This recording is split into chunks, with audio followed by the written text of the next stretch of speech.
Adversaries are relentless, and they're only getting smarter, faster, and more sophisticated. Knowing their game is the only way to beat them. That's why we're here. Learn what it takes to protect against even the most sophisticated attacks. Welcome to the Adversary Universe podcast. Welcome to another episode of the Adversary Universe podcast. It's going to be a short one, Adam. Hi, how you doing? Hi, I'm doing good. Are you doing great? Ready to go. Are you here for the podcast? I'm here for the international travel. I'm going to Singapore. Are you really? Yeah. That's really good timing going out to Singapore. Well, I'm going to be talking about this new APJ report that we... Is that how you say it? I've been telling all of my friends it's APJ. APJ. We have a fantastic new threat report that actually focuses on the eCrime landscape for APJ. And for those of you that aren't familiar with the term, it's the Asia Pacific and Japan region, one marked as of recent by a significant rise in enterprising adversary tradecraft, also referenced in the 2025 Global Threat Report. Adam, why are we publishing this? I'm very curious. Like, what's the big drive for this? Twofold. One, we're putting out some more regional reports. We put out the LATAM report earlier this year, which typically we put out two big public reports out of counter-adversary operations. The first being the Global Threat Report, comes out in February, and really kind of lets us take a look at the year before and go through kind of the high-level numbers. That's where we get our breakout times. That's where we get some of the big trends that we saw over the aperture of a year. It gives us a chance to take a step back and look at everything that happened so we can kind of get some perspective. And then the next one we do is the threat hunting report, which comes out typically in August. And that looks at the previous June to July and what the Overwatch team has seen from hand-to-hand combat with the adversary, right? Every time they make contact, we learn something. So the threat hunting report lets us kind of take the perspective of not the global intel view of things, but what does the platform see? What are the threat actors trying to do, and how are we mitigating them and disrupting them?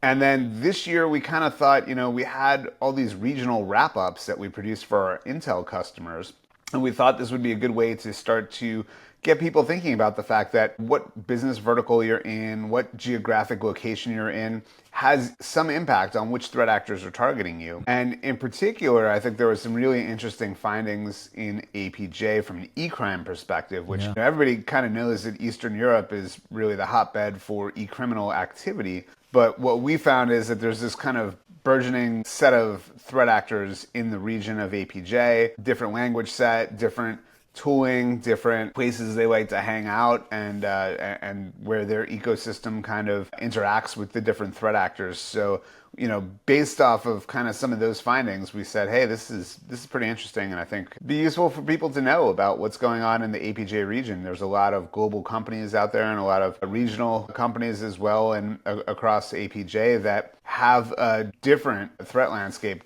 from those threat actors. So it kind of made sense to get that out there. And as I said, we did this with the LATAM report, and we'll also have a Europe report coming out in the next couple of weeks as well. So really just trying to bring awareness to some of the regional trends and issues that we see from the CrowdStrike perspective. Yeah, I think it's a fascinating read. It breaks down a significant increase in ransomware activity, a significant amount of countries that were impacted by their information being posted on DLS, or dedicated leak sites. So we see that India has been a major target, Australia, Japan, Taiwan, Singapore, Indonesia, you name it.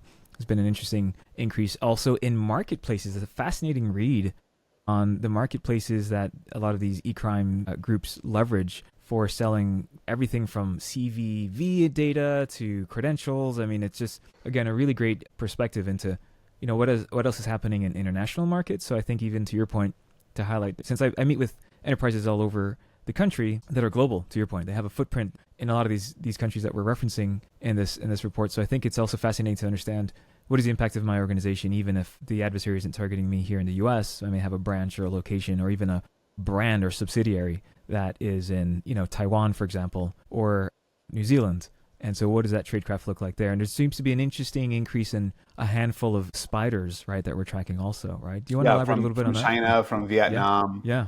So kind of off the beaten path, so to speak, of threat actors that are out there. Also, the way that they operate in Russia and Eastern Europe, they kind of operate with impunity for the most part. But in China, they actually don't. In fact, China just condemned, I think, a couple of people to execution, to death, for cybercrime. And Oh, that's wow. kind of, that was pretty interesting, because when you take a look at some of that reporting, it gets real interesting, because they have to stay anonymous, because obviously the repercussions can be pretty severe. Wow.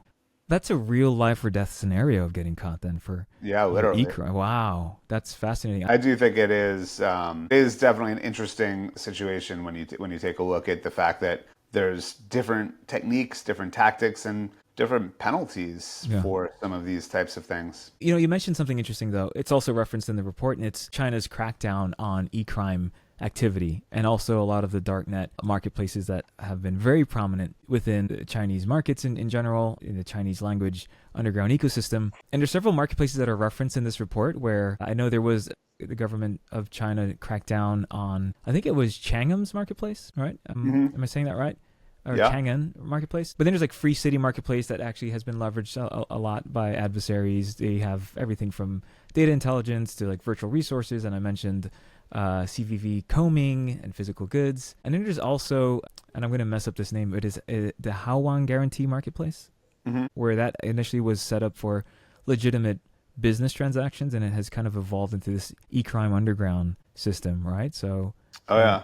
are you seeing that spring up a lot in international spaces? Yeah, particularly in Asia Pacific, we've seen groups like Chariot Spider, which is Vietnamese, and they've been involved in targeting IIS and cold fusion web servers to gain access. There's groups like Radiant Spider, which is a Chinese adversary that uses form jacking and payment card data theft.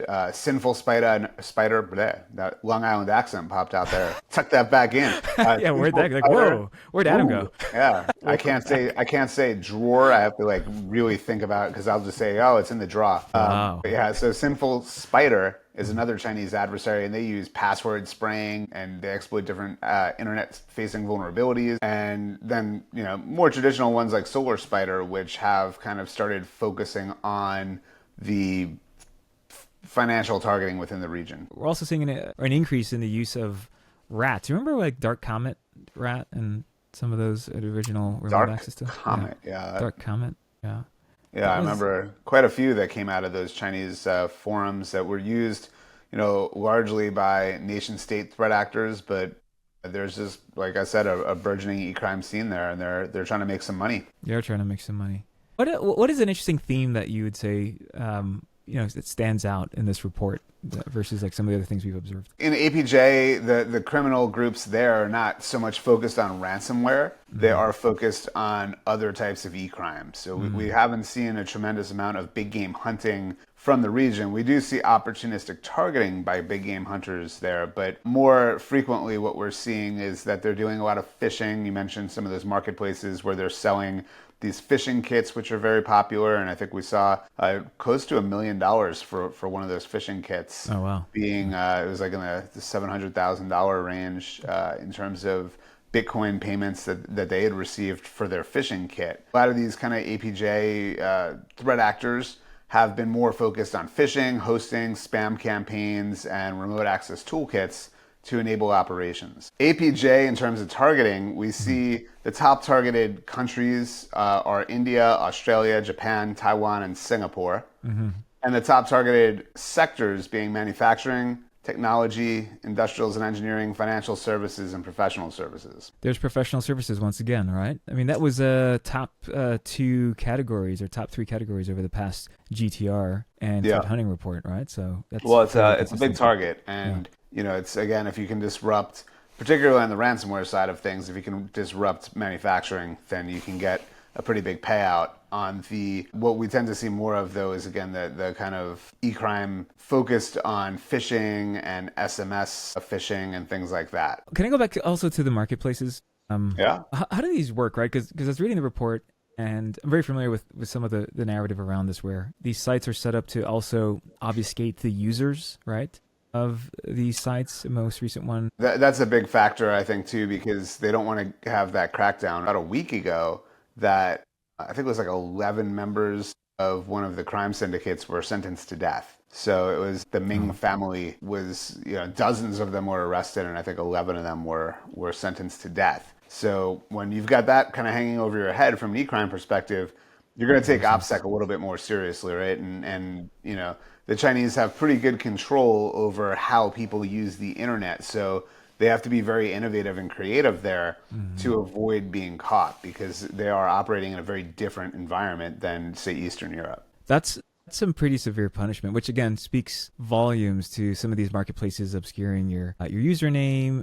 They actually give you advice and say, don't put any personal information about yourself. And they have kind of a back-end communication or messaging service that seems to be hidden from the public eye. Clearly, that's being put in place to protect the user of these forums.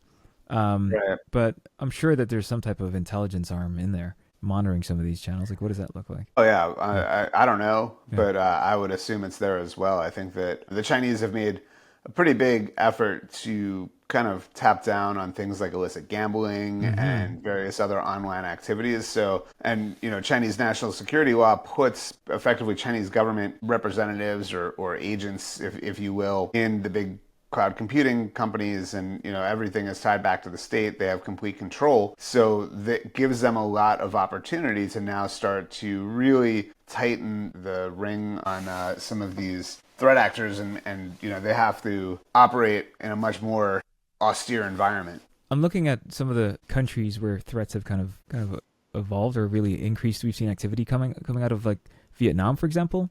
Mm-hmm. We haven't seen much from Vietnam before, have we? Like, what's the story there? Nation state we have. Nation state we have. We've seen quite a few intrusions related to what we track as ocean buffalo. Yeah.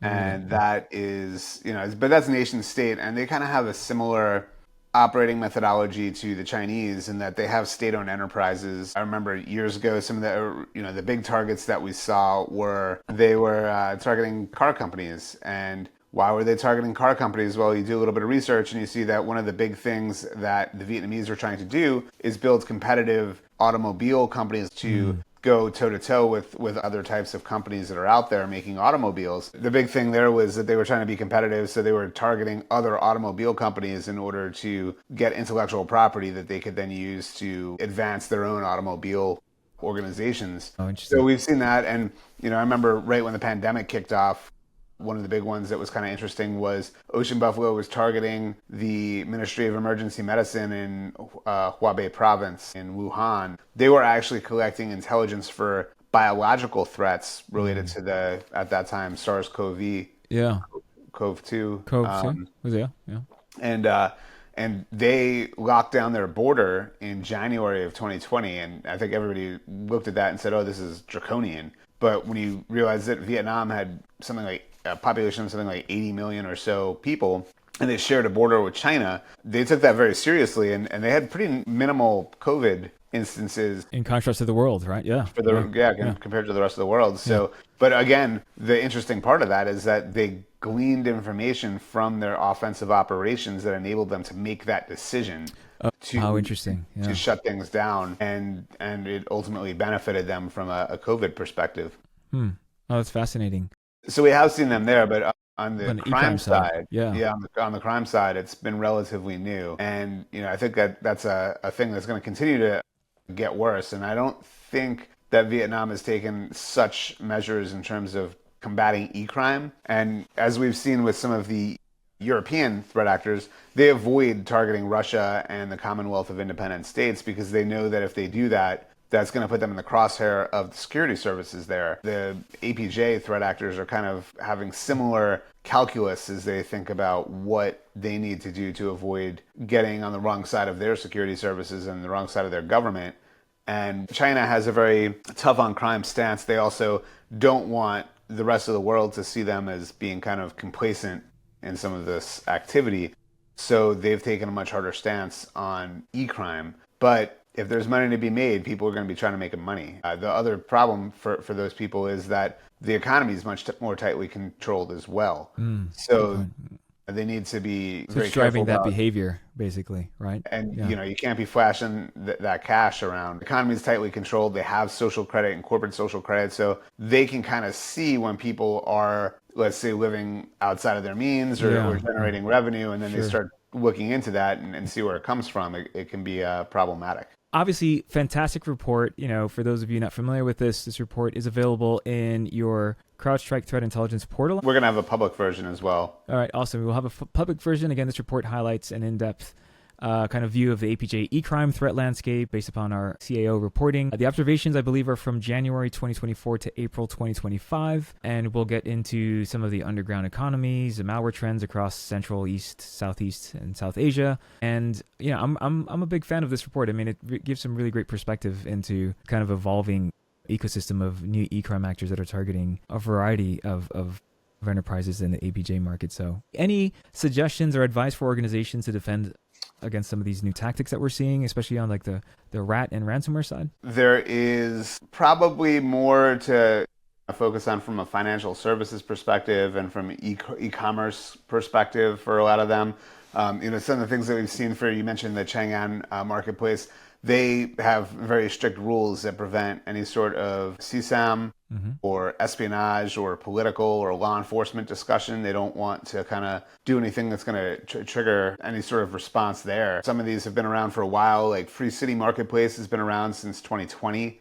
And that's pretty much like one of the most well-known, I think, Chinese language criminal marketplaces. They have English, Russian, Ukrainian, and other interfaces. So it's not just China. Interesting. Yeah. But we do see that they have a focus on, if you look at the top sections that they have, or the top topics, it's data intelligence, CVV, which is credit card fraud. Yep. Physical goods, there's a lot of physical goods and shipping and kind of black market related things. Yeah. Private guarantee for some of the deals that are being done. We're seeing service orders and virtual resources and things like that occurring there as well. And then there's a lot of Telegram channels that a lot of these criminals are using as well. You have kind of these traditional marketplaces like Chang'an and Huian and Haowang, and I'm probably butchering those. And then we see bulletproof hosting as well. So there's things like CDN Cloud, which is one of the big bulletproof hosters there.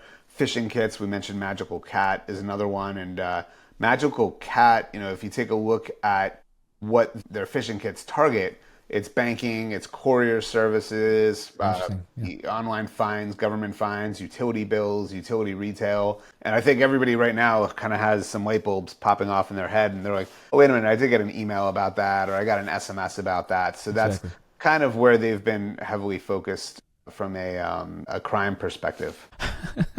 I got too comfortable in my seat. You got there, way too comfortable. I'm sorry. I'm too relaxed in this discussion here. No, it's all good. But yeah, there's some good stats in there. There's some interesting kind of tidbits about some of the markets that we talked about. Looking at the financials and some of the revenue that they're able to generate through these different marketplaces. And I think this is just yet another thing to be aware of. And particularly if you have offices and personnel and even customers in that region, these are things that you need to be aware of. Can't wait to get some feedback. If you're a listener and or watcher, give it a read. We appreciate the support. We appreciate you listening and all the feedback. We got some really great feedback from our Falcon Underground for some future episodes. 800 people at the Falcon Underground. 800 people. Really great feedback. Thank you so much for the support. Folks are pretty happy with what we're doing, and they want more. We got a couple of cool topics coming up, so I won't spoil it here, but we've got some good topics on the agenda, and I think we're pretty excited about it. So. Yeah, super excited about it, and looking forward to new guest speakers and new folks on podcasts. So,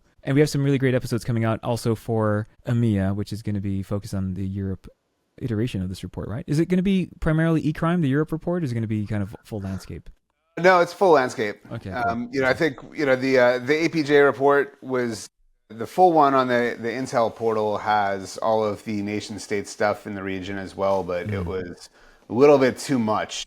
I think for a public report, we would have had, I think the full report was significantly longer. So we kind of trimmed it down and focused on the thing that I think was going to be really eye-opening for people and kind of different was the eCrime scene there, which I think a lot of people aren't familiar with. So this was kind of an opportunity to kind of bring that into focus and bring some attention to something people might not really know about yet. Awesome. Well, again, it's a great read. Give it a view, multiple views. Let us know your thoughts. We're looking for some feedback. And we appreciate the support. So, Adam, thanks again. Thank you, as always. Episode, and we'll catch everyone on the next episode of the Adversary Universe podcast.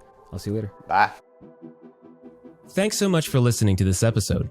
If you like what you're hearing, subscribe to our podcast and head over to crowdstrike.com/adversaries to learn more about the many bad guys we track. Thanks for listening, and we'll see you next time on the Adversary Universe podcast.